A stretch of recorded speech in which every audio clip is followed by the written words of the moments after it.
Hello friends, welcome to my new video. In this video, I will be talking about the surrender certificate application for Indian passport. This video is applicable for all those who who are having Indian passport with them, and also they recently acquired a Canadian citizenship. So what they need to do is, as they might be still having some ties to India, they might need to have a Indian visa. For that, first they need to get a surrender certificate application.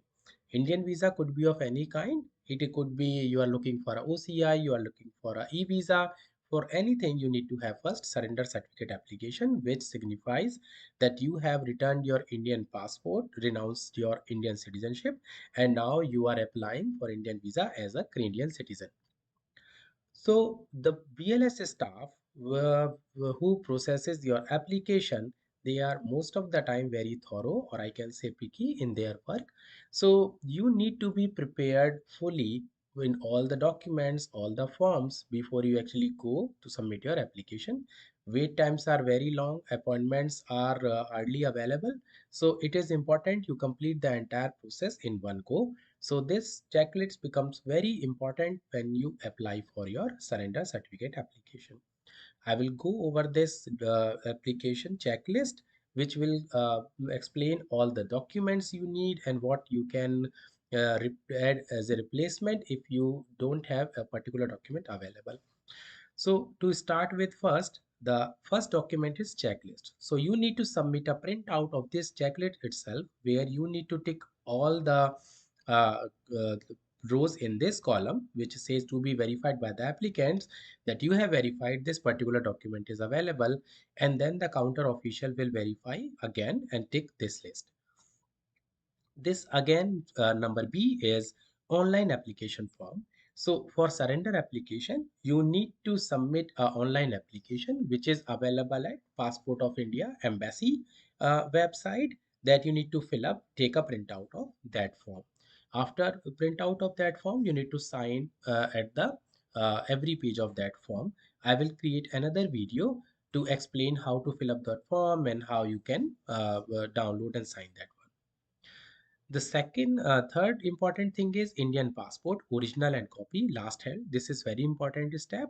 So you only need to have your latest Indian passport. It could be expired, it could be a still valid one, but only the last one is required. If you are carrying one or more Indian passport which are already expired or damaged or something, you need not to use them. Only one last held passport is required, and you need to carry one copy of that you need not to notarize it or anything. You need to just take a printout and take it with you, and the original one, both are required to be with you when you apply for this passport surrender. The row D is Canadian citizenship certificate. Here it says copy, but you should carry both. The copy, as I said, nothing is required like color copy, notarized copy, a simple black and white copy of your Canadian citizenship certificate along with the original one. You need to understand that once they will verify the document with the original and you are applying in person, they will return the document then and there. If you are applying by in mail or postal service, then you need to send your original document in the same envelope, and after some time, once they verify your original document, you will receive one envelope from them which will have your all the original documents. So need not to worry about your original one. However, I suggest you go in person every time, get your documents verified in front of you, and then go get those back when you come back and submit all the copies only. Okay, back to this checklist. Row E says Canadian and foreign passport. It says a copy, but you should carry copy as well as original of this foreign passport, Canadian one. Proof of address. So proof of address, the best thing you can have is your driving license or your photo ID. For example, in Ontario, we have a photo ID or a driving license. You cannot have both. So at least one should be with you. You need to carry that. If that driving license or photo ID both are not available, then either you can get an employer verification plus your any utility bill or anything which you can show, but that should be trustworthy. But as I said, BLF staff is very strict. in having this document verification. So if you are having a driving license or Ontario photo ID, that is the best thing you can have with you.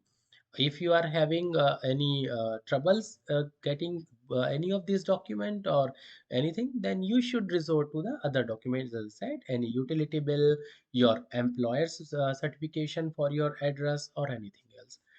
Now, photograph. We already know for Indian visa, we need a photograph for 2 inches by 2 inches. So you need to get that, which should have 80% of your photo head on that, and rest of the could be light background. The tip here is you should use dark clothing so that it becomes very clear. If you put on some light clothes at the photograph time, then it will be blending in the background and the photo will not be very clear.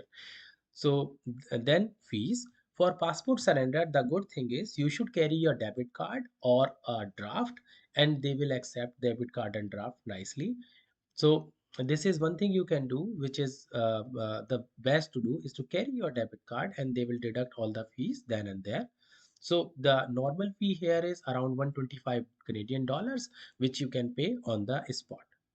So this is all about the documentation you need. If you have any questions, feel free to ask me. And this is all about the adult application.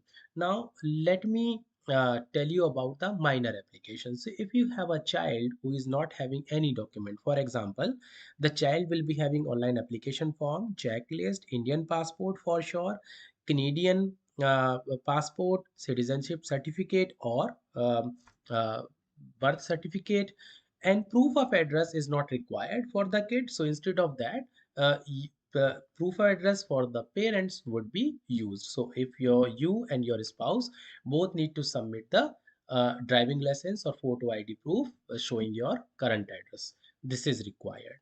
Photograph as usual, and fees the same fee for everyone. So 125 Canadian dollars will be charged for that. So you need to fill up all these application forms, you need to collect all the documents, and then you should visit your BLS office. The tip about BLS is, first thing is, first try to secure an appointment. The appointments are available most of the time for the next month. Right now it is all booked until the end of March, and after March it will be available for April in some time. Keep monitoring the BLS sites, because sometimes people cancel their existing appointments and you can see an appointment right next day or day after tomorrow or next week. So keep an eye on the appointment, check at least 2 times a day, and you might be lucky. The third thing is, without appointment, try to be reach there. If you are not able to secure an appointment, try to reach at your BLS early morning around 7 or 7:30, and then you can get a token for the processing. In my case, for Ottawa BLS, they close the token distribution around 9:30, because they have already distributed more than 70 tokens for the day, and they only process application only from 8 to 1. So the at around 9:30, if you are reaching BLS, it is of no use. So try to reach as soon as possible so that you can get a token for the walk-in applications. If you are having an appointment, just reach 15 minutes ago and you will be done within half an hour. So appointments are always a better idea. But again, as I said, appointments are very hard to get, and at least, and whenever everyone is in a hurry, it is very difficult to get appointments. So that's all about today's video. If you have any question, concerns, please drop a comment here and I will be happy to answer. Thank you guys. Have a good day.